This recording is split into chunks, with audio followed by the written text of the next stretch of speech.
எனக்கு அருமையானவர்களே, ஆண்டவராய் இயேசு கிறிஸ்துவின் இனிய நாமத்தில் உங்கள் ஒவ்வொருவருக்கும் என்னுடைய அன்பின் வாழ்த்துக்களை மறுபடியும் தெரிவிப்பதில் மகிழ்ச்சி அடைகிறேன். தேவன் உங்களையும் உங்கள் குடும்பங்களையும் நிறைவாக ஆசீர்வதிக்க வேண்டும் என்பது என்னுடைய ஜெபம். நான் இந்த வீடியோவுக்காக ஜெபிக்கிறேன்.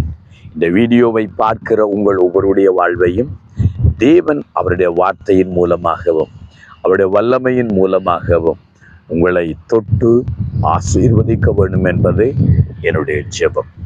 உங்களுக்கு ஒவ்வொரு செய்திகளும் ஆசீர்வாதமாய் இருக்கும். அது உங்களை பலப்படுத்தும், ஸ்திரப்படுத்தும் என்று நான் நம்புகிறேன். இந்த உலகத்தில் நாம் ஒவ்வொருவரும் ஆசீர்வதிக்கப்பட வேண்டும், நன்மையை காண வேண்டும் என்று தான் நான் நினைக்கிறேன். ஆனாலும் இந்த உலகத்தில் நாம் வாழ்கிற காலம் மட்டும் நமக்கும் பல பாடுகள், உபத்திரவங்கள் உண்டு என்பதை மறந்துவிடக்கூடாது. இந்த உலகத்தில் இயேசு வாழ்ந்த காலத்தில் இந்த உலகம் அவரை ஏற்றுக்கொள்ளவில்லை. உலகம் அவரை புறக்கணித்தது. அவரை கல்லால் எறிந்து அவரை துரத்த ஆரம்பித்தது. அவரை சிலுவையில் ஒப்பு கொடுத்து அவரை மரணத்துக்கு பாத்திரவான்களாக ஒப்பு கொடுத்தார்கள். இந்த உலகத்தில் இயேசுவுக்கே அவ்வளவு பாடுகள், உபத்திரவங்கள் இருந்தது உண்டானால் எனக்கும் உங்களுக்கும் ஒரு பாடு, உபத்திரவம் இருக்கத்தான் செய்யும். பச்சை மரத்துக்கே அவ்வண்ணமான பாடுகள் என்றால் பட்ட மரத்துக்கு எவ்வளவு பாடுகள். ஆம், இயேசு கிறிஸ்து போதகரும் ஆண்டவருமாய் இருந்த இயேசுவையே இந்த உலகம் துன்பப்படுத்தினது உண்டானால் உங்களுக்கும் துன்பங்கள், பாடுகள் வருகும். நாம் கர்த்தருக்காக எழுந்து நிற்க நினைக்கிற நேரம், நாம் கர்த்தருடைய ஊழியத்தை நிறைவேற்றுகிற நேரம், கர்த்தருடைய வார்த்தையை சுமந்து சுவிசேஷத்தை அறிவிக்கிற போது, நாங்கள் தேவனுடைய சுவிசேஷமாகிய திருச்சபையை ஸ்தாபிக்கிற நேரத்தில் அங்கே நமக்கு பல எதிர்ப்புகள் வரத்தான் செய்கிறது. உலக மக்களினால, சாத்தானாலே நமக்கு அநேக போராட்டங்கள் வரத்தான் செய்கிறது. இயேசு இதை குறித்து சொன்னார்.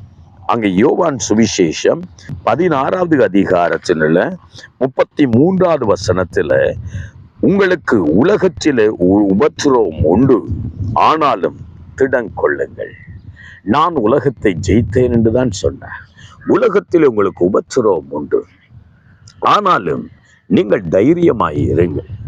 ஏனென்றால் இந்த உலகம் இயேசுவை உதறி தள்ளினது. இயேசுவை அவர்கள் துன்பப்படுத்தினது உண்டானால் உங்களையும் துன்பப்படுத்துவார்கள்.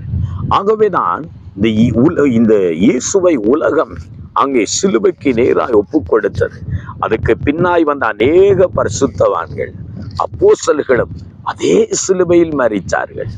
இயேசுவை போல அவர்களும் சிலுவையில் மரித்தார்கள். இந்த உலகம் அவர்களுக்கு பாத்திரமாய் இருக்கவே இல்லை. உலகம் அவர்களை வெறுத்து தள்ளினது.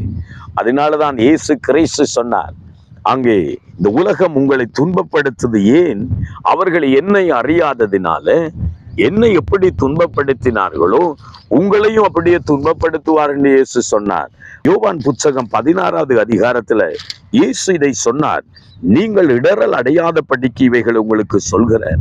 உங்களை ஜெப ஆலயத்தில் கொண்டு கட்டி இழுத்து ஜெப ஆலயத்துக்கு புறம்பே உங்களை தள்ளுவார்கள், உங்களை கொலை செய்வார்கள். உங்களை கொலை செய்கிறவன் தேவனுக்கு தொண்டு செய்கிறான், தேவனுக்கு ஊழியம் செய்கிறான் நினைப்பான். அப்படிப்பட்ட காலம் வரும் என்று சொன்னான். ஆம், இதுதான் கடந்த சில வருடங்களுக்கு முன்னாக 2019 அங்கே இலங்கையில் ஒரு பயங்கர குண்டுவெடிப்பு வந்தது. அந்த மனிதர்கள் குண்டுகளை தேவாலயத்தில் வைக்கும் போது என்ன நினைத்தார்கள்?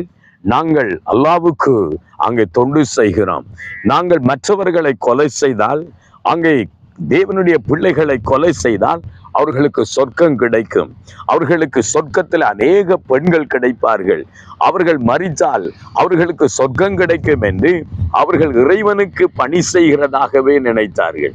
ஆம், இது இன்றைக்கு அல்ல, ஆண்டவர் இயேசு கிறிஸ்து சொன்ன காரியம். ஆம், இந்த உலகம் இயேசுவை கொலை செய்தது உண்டானால் உங்களையும் கொலை செய்யும். உலகம் இயேசுவை வெறுத்தது உண்டானால் உங்களையும் வெறுக்கும்.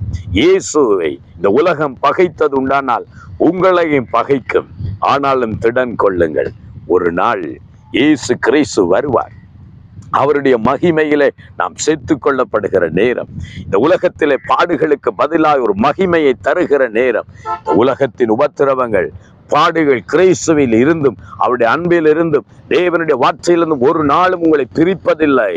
ஆகவேதான் நீங்கள் திடங்கொள்ளுங்கள். இயேசு வெற்றி பெற்றதை போல நீங்களும் வெற்றி பெறுவீர்கள். ஜெயம் கொடுப்பார். ஜெபம் பண்ணுவோமா?